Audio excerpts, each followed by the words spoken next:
Hello guys, top 10 part 4 में आपका स्वागत है। आज एक बार फिर पढ़ेंगे हम इलेक्ट्रिशियन, वायरमैन तथा इलेक्ट्रॉनिक्स से संबंधित 10 महत्वपूर्ण क्वेश्चन। ये क्वेश्चन आने वाले एग्जामों के लिए, जैसे टेक्निकल एग्जाम होगा आगे जनवरी के अंदर जो एग्ज़ाम होने वाला है, उसके रिगार्डिंग ये क्वेश्चन शामिल किए गए हैं। मुझे उम्मीद है कि ये क्वेश्चन आपको पसंद आएंगे। आइए देखते हैं पहला क्वेश्चन क्या है। पहला क्वेश्चन है, एक अणु में कितने परमाणु होते हैं। बेसिक सा क्वेश्चन है, लेकिन ये एग्ज़ाम के अंदर पूछा जाता है। मैक्सिमम बच्चे इसको गलत भी कर देते हैं। तो क्या होता है कि एक अणु में कितने परमाणु होते हैं, तो एक अणु के अंदर परमाणु होते हैं 6.022 गुणा 10 की शक्ति 23। जो है आंकड़ा, ये क्या है, एक अणु के अंदर परमाणुओं की संख्या होती है 6.022 गुणा 10 की शक्ति 23। ये एग्ज़ाम के अंदर पूछा जाता है। आइए देखते हैं नेक्स्ट क्वेश्चन क्या है। नेक्स्ट क्वेश्चन है, ISO की फुल फॉर्म क्या है। इसके अंदर क्या है कि कन्फ्यूजन की स्थिति बन जाती है बच्चों के बीच में कि इंडियन स्टैंडर्ड ऑर्गेनाइजेशन ये होगी, लेकिन इसको थोड़ा सा घुमा करके SSC पूछती है किसी भी टेक्निकल एग्जाम के अंदर। तो इसकी फुल फॉर्म क्या रहेगी वो देखते हैं। ISO की फुल फॉर्म है इंटरनेशनल ऑर्गेनाइजेशन फॉर स्टैंडर्डाइजेशन। तो ये क्या है, पहले ऑर्गेनाइजेशन आएगा इंटरनेशनल ऑर्गेनाइजेशन फॉर स्टैंडर्डाइजेशन। तो ये इसकी फुल फॉर्म रहेगी ISO की। आइए देखते हैं जो नेक्स्ट क्वेश्चन है, बड़ा महत्वपूर्ण है। आवेश की, जैसे आपको एक यूनिट का पता है, तो जैसे कई यूनिट होती है, SI यूनिट, CGS यूनिट। तो आवेश की SI यूनिट और CGS यूनिट, दोनों यूनिट के बारे में हम देखेंगे कि दोनों इकाइयाँ कौन कौन सी है। आवेश जो चार्ज होता है उसकी, जो SI यूनिट है वो तो कूलाम है, लेकिन CGS यूनिट है वो ESU है, इलेक्ट्रोस्टैटिक यूनिट। क्या होती है, ESU की फुल फॉर्म भी आ जाती है एग्जाम के अंदर।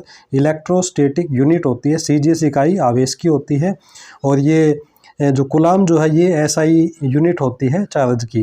ठीक है ना। तो CGS और SI यूनिट आवेश की आपको पता होना चाहिए कि कौन कौन सी होती है। आगे देखते हैं, सेफ्टी से संबंधित एग्जाम के अंदर पूछ लिया जाता है, BLS की फुल फॉर्म क्या होती है। BLS की फुल फॉर्म क्या होती है, तो BLS की फुल फॉर्म क्या होती है, बेसिक लाइफ सपोर्ट। क्या होती है, बेसिक लाइफ सपोर्ट। ये BLS की फुल फॉर्म होती है। आगे देखते हैं जो नेक्स्ट क्वेश्चन है। नेक्स्ट क्वेश्चन है, इलेक्ट्रीशियन चाकू से किसी केबल का इंसुलेशन को हटाने के लिए कितना कोण होना चाहिए। क्या भाई, इलेक्ट्रिशियन चाकू से यदि हम किसी भी केबल का इंसुलेशन हटा रहे हैं तो उसका कोण कितना होना चाहिए, कितने कोण के साथ में इंसुलेशन को हटाना चाहिए, छीलना चाहिए। ये है कोण की, क्या है, 20 डिग्री का कोण। क्या भाई, 20 डिग्री का कोण होना चाहिए चाकू का और केबल के बीच का जो कोण होगा वो 20 डिग्री का होगा, जिससे कि इलेक्ट्रिशियन चाकू से किसी भी केबल का इंसुलेशन हटाने के लिए 20 डिग्री का कोण होना चाहिए। आगे देखते हैं, न्यून टेस्टर में उपयोग होने वाले रजिस्टर का रेजिस्टेंस कितना होता है।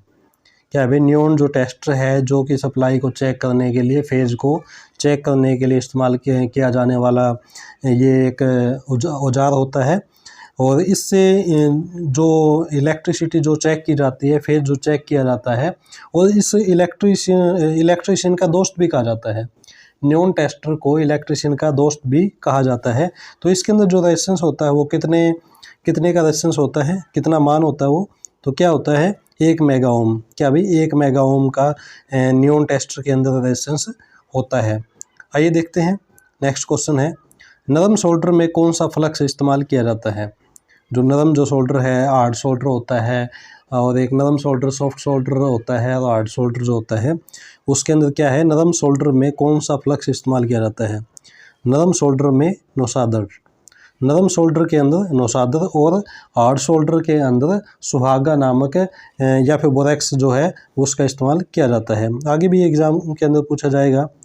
आगे ये आ गया, कठोर सोल्डर में कौन सा फ्लक्स इस्तेमाल किया जाता है, तो कठोर सोल्डर में इस्तेमाल किया जाता है बोरेक्स और सुहागा, कठोर सोल्डर में इस्तेमाल किया जाता है। आगे है 9वां जो क्वेश्चन है इस लेक्चर का, शॉर्ट सर्किट का रेजिस्टेंस कितना माना जाता है। जो शॉर्ट सर्किट होता है उसका रेजिस्टेंस कितना माना जाता है। ओपन सर्किट जो होता है, ओपन सर्किट का रेजिस्टेंस क्या होता है, कितना माना जाता है, और शॉर्ट सर्किट का कितना माना जाता है। तो आइए देखते हैं, शॉर्ट सर्किट का जो रेजिस्टेंस है वो 0 माना जाता है। जो ओपन सर्किट होता है उसका अनंत माना जाता है। इनफाइनाइट माना जाता है। ओपन सर्किट का रेजिस्टेंस और शॉर्ट सर्किट का रेजिस्टेंस शून्य माना जाता है। आइए देखते हैं जो अंतिम क्वेश्चन रहेगा इस लेक्चर का। रेजिस्टेंस की एसआई और सीजीएस इकाई क्या होती है? जो रेजिस्टेंस की जो ओम जो इकाई होती है वो एसआई इकाई होती है। क्या होती है? जो ओम है वो एसआई यूनिट होती है और सीजीएस अब ओम होती है। सीजीएस यूनिट रेजिस्टेंस की अब ओम होती है और रेजिस्टेंस की एसआई जो यूनिट जो होती है वो ओम होती है। ये थे आपके सामने 10 महत्वपूर्ण क्वेश्चन। मुझे लगता है कि आपको ये क्वेश्चन पसंद आए हैं। शायद आपने पहले भी कहीं पे सुने होंगे या फिर देखे होंगे, या फिर आपके सामने हो सकता है कि नए भी हों कुछ एक बच्चों के सामने। तो आपको यदि ये लेक्चर पसंद आया है तो इस लेक्चर को आप मैक्सिमम बच्चों के पास में पहुंचाएं और बच्चे भी, और जो बच्चे हैं वो भी इस चीज़ का लुत्फ़ उठा सकें और इसका फ़ायदा उठा सकें। अभी के लिए इतना, आगे फिर मिलेंगे, तब तक के लिए नमस्कार।